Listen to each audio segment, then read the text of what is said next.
Hey guys, welcome to Bobcat Sports Talk. I'm Jessica Carter here with Jay Riley and Trey Howard. So last Sunday was the Super Bowl, the best game of the year, what everyone looks forward to, and also the most watched program. So that was successful for them. But what beats the actual game is the halftime show, Bruno Mars, and he brought in 115 million views. He killed it. Yeah, he beat the actual game, which had 111 million views. Not only that, on Twitter, he brought in 24 million tweets. He's been trending for, 3 days now? How crazy is that? Bruno Mars beat Madonna's record in 2001. She had, 110 million views? So he is definitely the man of the hour right now. But let's move on to the game. Although I thought the halftime show was pretty much better. Let's talk about the Broncos and the Seahawks. So, what do you think? I think I'll let Trey go first. Oh, what is that to say? 43-8, 2 interceptions to 1 touchdown by Peyton. The first play of the game was a safety. The first play out of halftime was a kick return for a touchdown for the Seahawks. I don't know. You go, because this is your team. This is your guy that lost. This is your #1 seed in the AFC. 55 touchdowns, breaking touchdowns and passing records. This is your guy. I want to hear what you have to say. What happened? That's what I want to know. Guys, I predicted the score 34-28, and I was sadly mistaken. I think Seattle bought out the entire stadium because it was loud. The first play of the game, I had my TV turned up to about 40, and I was like, man, this is loud. Like, there's no way it should be this loud. Well, I was listening, and I was like, dude, Peyton's he's not making any, like, you couldn't hear him. Usually you can hear him audible. Omaha. There was nothing. You couldn't hear in Omaha. You couldn't hear in Nebraska. You couldn't hear anything. He's sitting there, and I'm like, okay, something's happening. Well, when that ball was snapped over his head and Manny Ramirez snapped it over his head, I was like, oh no. Oh no, this is it. This is it. He came to the Super Bowl and he's going to choke. He's known as a classic choke artist. He's going to choke. He made it all the way here. He got past Brady. And I thought it was Peyton's year. But the Seahawks, I should have known after watching them against San Francisco. That tip pass in the end zone and everything. I was just like, oh man. Well, I have no excuses. Peyton Manning, I don't want to say, I want to say that he didn't choke, but he did. I can't put it all on him, though, because you had Seattle's defense. Man, I'm going to put them in the top, they're in the top 3 of all time. Kid you not. Put them up in there with the 85 Bears and the 2000 Ravens. They were phenomenal. They had this gang tackle on every single down. Every time Denver stepped on the field, they were like, get off. Get off. We're taking this field back over. And that's what they did. And so 43-8, there's no excuses. I mean, Denver didn't come ready to play. Wes Welker was a non-factor. Demaryius Thomas, even though I think he had about 100 yards, still was a non-factor.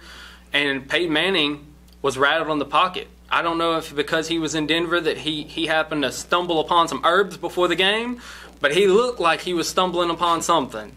So Peyton, as much as I love you, you really messed up this one. And I feel like Skip Bayless, whenever he was referring to it, said that Denver could win or lose. Peyton could win or lose, 3 or 4 Super Bowls all in one night, because Seattle, on a scale of 1 to 10, is a 10 on the defensive side. So he had a chance to go up against a defense that he'd never seen before and just, do his magic. Well, he went up against a defense he'd never seen before, and he left us all speechless because we couldn't believe that Peyton had that bad of a game. This was probably his 3rd worst game, and he hasn't had a game that bad since about 1998, which was his first year in the league. He was destroyed. He was taken out of the game. Sean Moreno was, he probably had about, I think, 50 yards, something like that. A non-factor. He was a non-factor. Everybody for Denver was a non-factor. And then Seattle's over there, tooting their horn. And Russell Wilson, they should have gave him or Percy Harvin the MVP. I mean, it was good for Smith to get it, but I just didn't think that they were. I didn't feel like, okay, when he picked that ball off, the game was pretty much already in hand. Like you pretty much knew that it wasn't. That Denver wasn't coming back. We hadn't seen the Broncos come back before. Like they could have made an effort to come back. We have, But, dude, after seeing them on the third drive of the game, I knew that there was no coming back. And I was sitting there with my family, and they said, "Really? Kid you not. Kid you not." After all of last year, every Bobcat Sports Talk, you're telling me because about I saw the momentum. The momentum. Look, Peyton, when he was out there on the field, he was sitting there, and he was just like, he's standing in the pocket, and you think he's going to take over, and it's going to be this miraculous comeback. 22-0. But according to you, he's Peyton Manning. From 7 he is touchdowns. Peyton Manning. MVP in the second week of the season. He is MVP. He won the MVP, didn't he? He won the MVP. Okay, look. But he did lose the Super Bowl, and that is a team effort. And Denver's defense, while they held Marshawn Lynch, beast mode was held to basically nothing and reduced to nothing. He was a non-factor. Russell Wilson picked them apart. Play after play after play after play. And then you get Denver out there on the field, and Peyton's sitting in the pocket, and he's trying to get the ball off, and he's got his average release time is like 1.7, 1.8 seconds. Still couldn't get the ball out. I'm gonna tell you, Seattle Seahawks, if they can re-sign the talent they've got, they'll be back there next year. But they won't be able to re-sign the talent they've got because they have too many pieces that have to be re-signed that were either undrafted free agents or they were rookies that got picked up. And they just made one heck of a team. So, I mean, all credit to Seattle, 43-8. Gave us our butt whooping. No more talk about Peyton Manning unless it's negative talk until, 6 or 7 months from now. Came into the playoffs and he won in the cold and he answered all this criticism about him. He did it until it came to the big game. It was 50 degrees. It wasn't freezing. It wasn't snowing like it did the next day in New York. Everything was set up for the Broncos to win. I guess the Seahawks thought differently. I mean, the Seahawks came in there amped. The whole team was amped, and you could look at them when they were walking out on the field. They were amped. But since we're talking about the Super Bowl, I have to talk about Richard Sherman. Okay. He was practically a non-factor. No. Richard Sherman was not a non-factor. How do you view him? Richard Sherman was a non-factor. Eric Decker was a non-factor. Okay, but he only had 3 tackles and 1 pass deflection. Because nobody throws his way. They're not going to throw it to Richard Sherman. What was Eric Decker? Okay, he was on the field. Eric Decker, I think he sat in the locker room. I really do. Richard Sherman put him in the locker room. I don't know why he didn't show up because there were a few times where he could have got off of Richard Sherman, but Eric Decker, man, I feel like he's worth the big bucks because they're talking about him in free agency. I feel like he's worth the big bucks, but he's got to learn how to push off of the cornerbacks and learn how to play. So I don't know. We'll see how everything turns out. Seattle won the Super Bowl. Russell Wilson's should be considered the number 1 out of that young rookie class that has been around for a while. Because Andrew Luck was, but I mean, after you won a Super Bowl, I think that gives you an upper hand over all the rest of them, right? So after what Sherman did, how do you view him now? All the talk he did after that game, and then now. I have no problem with him. With talking or anything, it's just the entertainment. It's just part of the game. So, I like him. I like the Seahawks. I don't feel any kind of way about him. He's a good guy to me, honestly. I like him. I didn't like him. Some of the comments, they seemed a little bit harsh, but when you're in the moment of playing the game, it's like adrenaline. You got that adrenaline rush. And I mean, if I was playing basketball with Michael Jordan and I just beat Michael Jordan one-on-one, I'm going to go scream into the camera. Well, now Michael Crabtree's no Michael Jordan. Not even close. Not even in the same category. But if you were playing somebody and you beat them and it was somebody that you considered to be, on your level or a little bit higher. But would you say, sorry, Michael Jordan? Oh, I beat, sorry, Michael Jordan. It's like, no. I wouldn't put him in that category, but I liked it because he was amped up. He was saying, my team, we are going to the Super Bowl. We're going to win this. They destroyed Denver 43-8. He was amped up. And then, I don't know if y'all keep up with his Twitter account, he gained 400,000, 500,000 Twitter followers. The man just exploded after that rant. And not only did he gain some supporters, he also gained haters. But he defended Peyton after the game. When Peyton had a bad game, he said, I look up to Peyton. I want to be more like Peyton. He tweeted that. And I thought that was a sign of his character. And Peyton could be a stepping block for him learning how to be more professional, because he could have handled that a little bit more professionally. Yeah. We all know that. But I didn't have any problem with his comments because at first I thought that they were negative. I was like, man, this is just too much. This guy's a thug, quote unquote. But after realizing that, after he not only after he defended Peyton, but before he defended Peyton, and he apologized for what he said, he was like, I should have just gave it credit to my team. I still think that what he did, wasn't extreme by any means. Okay. Well, I think that's going to sum it up on the Super Bowl. We'll have some final words to say a little more about it, but let's move on to NBA. Let's talk about the Lakers. We got some tension here. Let's just lay it out on the table. Bad show for him. His college football team can't win. His NFL team got there and didn't win, and not his basketball team. Jay is just in the doghouse right now. The Lakers, you remember the first game of the season? The Lakers beat the Clippers. Okay, that was a joke. You came in, that was a joke. Boom. That was a joke. The Lakers beat the Clippers. Yeah. And I told what I said to you. It's the first game of the season. And now in February, they're 16-32? Without Kobe Bryant, and before it's not just you, but it's all Laker fans. My brother, I have friends back home that all tell me, "When Kobe gets back, wait till Kobe gets back." When Kobe gets back, what happened? He's hurt again. This is exactly what I'm trying to tell y'all. Kobe isn't Kobe anymore. You should have kept Dwight Howard. But anyway, I'll get back to that. You just hold tight. I'll be right back. I'll be right back.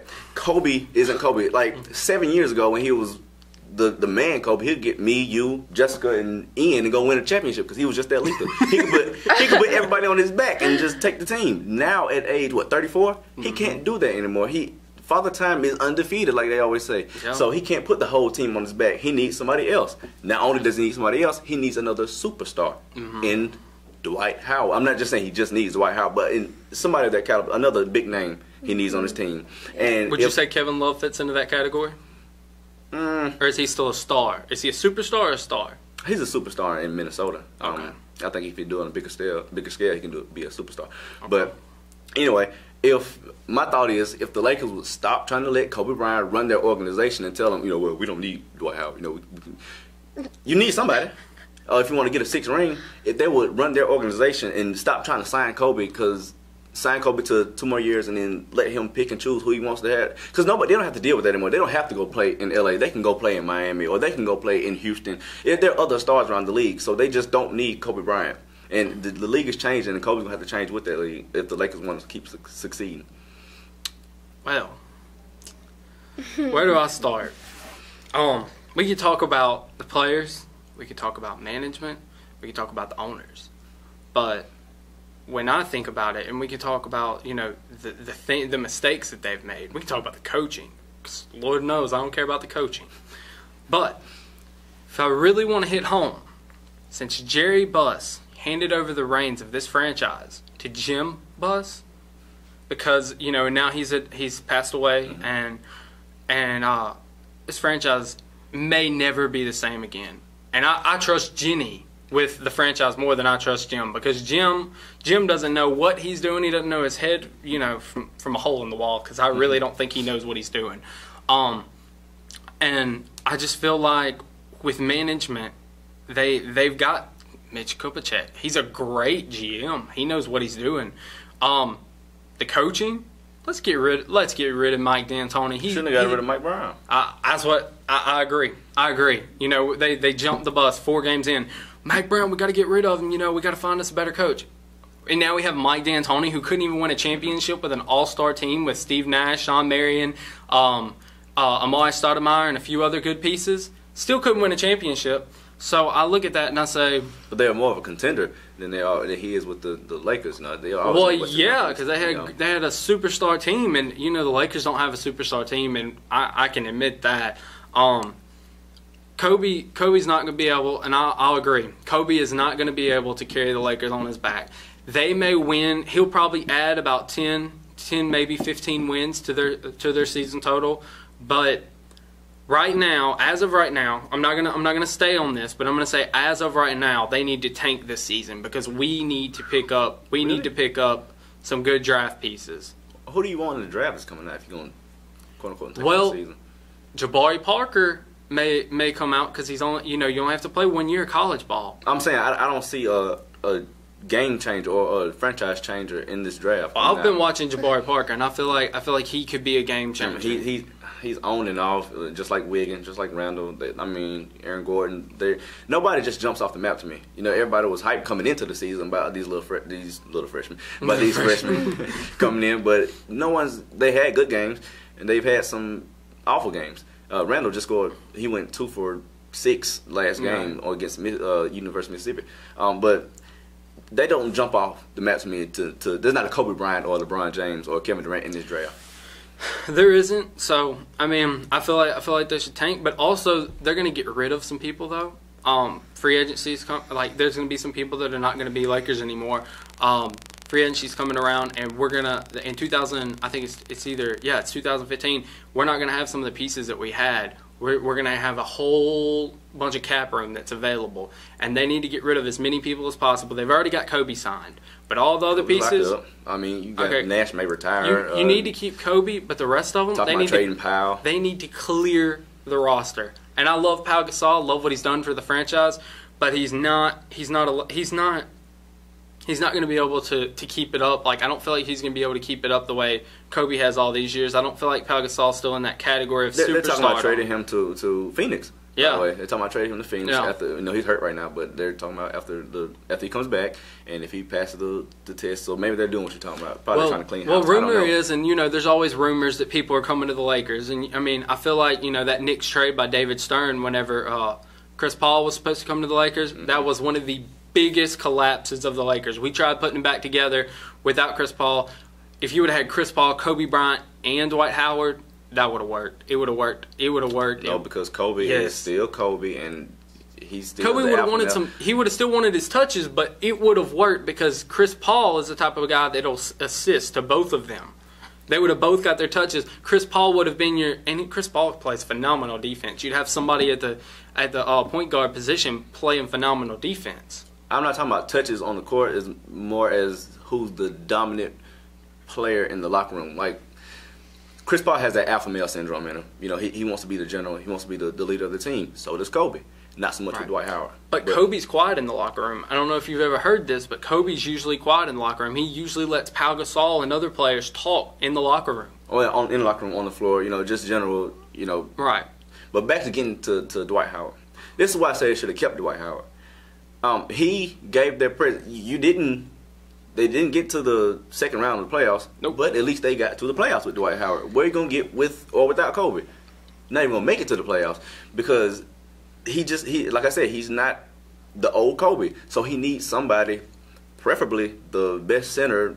I don't care if you call him the best center or by default because you don't have that many good centers or what. Because he's not even a center in the starting lineup for the All-Star game. But anyway. Keep Dwight Howard and shift the focus more towards Dwight Howard instead of Kobe. Not just saying push Kobe to the side because he's still Kobe Bryant now. Right. I mean, he's gonna get up probably 20, so he can play till he's about 40 years old, I guess, because he's good, but he's not Michael Jordan. Right. You can say Michael Jordan made Scottie Pippen a little better. Kobe's not gonna make anybody better. You got to be good or willing to play when you get to LA. Kobe's not that type of player. He's about himself, and if you're good, we're good. If you're good, I'm good, and we're good. Okay. It's not like Michael Jordan where we're gonna be good together. We're gonna take it together and get this ring. So I don't know.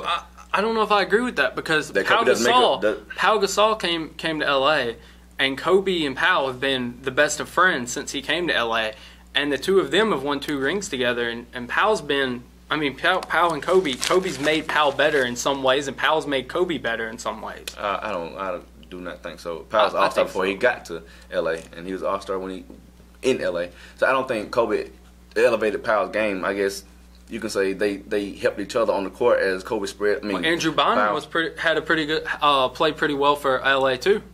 When he wasn't hurt, he played. But did Kobe make him better? I don't think Kobe made him better. You don't think Kobe made him better? I think he just grew into being that player that he was with coaching and with practice, and I don't think Kobe had that big of influence on Andrew Bynum's play or Pau Gasol. Well, when it all comes down to it and you round it out, the Lakers, they need to clear the board. They need to go after Carmelo. There's already rumors that Carmelo is going to come there. They need to go after Kevin Love. What they need to do is they need to get rid of Mike D'Antoni. Now, these are just hopes and wishes and throwing dreams out. They need to get rid of all the other players. They need to keep Kobe because he's already signed. Pick up K-Love, pick up Carmelo. You get that group together. Find some other pieces that'll work with them. I do like Nick. Nick Young. I like Nick Young. Are you saying either or, go after either or Carmelo or? No, I think they should go after both. I think they have enough They money got to get both of them because both of them want max contracts. And Kobe, if you want to sign Kobe to that big contract, maybe. But I think it's too much money to go after both of them and then still have Kobe on the books. Well, I think that they could manage because the Lakers have already been known for their luxury taxes. So I think they could go after him. I really do. Well, that wraps up Lakers and Kobe Bryant. Let's move on. Congrats to all the new signings. We have 19 signees today at Jones.